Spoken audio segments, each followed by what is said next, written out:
வணக்கம் மண்ணின் மைந்தர்களே. அதாவது நம் பாரத தாயை பெண்மையாக கருதினார்கள். அதே மாதிரி நதிகளும் ஆறுகளும் பெண்மையாக பெண் பெயர் சூட்டப்பட்டது.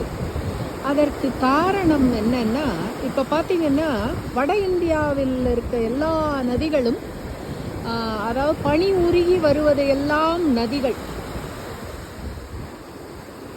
பூமியிலிருந்து ஊற்றாக வருவதெல்லாம் தென் தமிழகத்தில் தென் மாநிலங்களிலிருந்து வருவதெல்லாம் ஆறுகள்.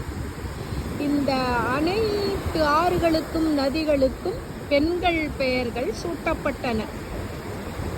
ஏனென்றால் இயற்கையோடு தத்துவம் கடல் என்னும் அரசன், அதாவது இது ஆண் தத்துவம்.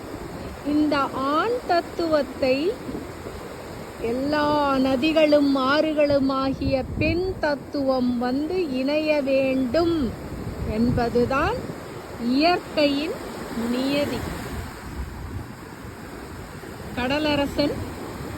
கடலரசனை எல்லா நதிகளும் கங்கையிலிருந்து அதாவது ஒரே ஒரு நதிக்கு மாத்திரம் ஆண் பெயரை சூட்டினார்கள்.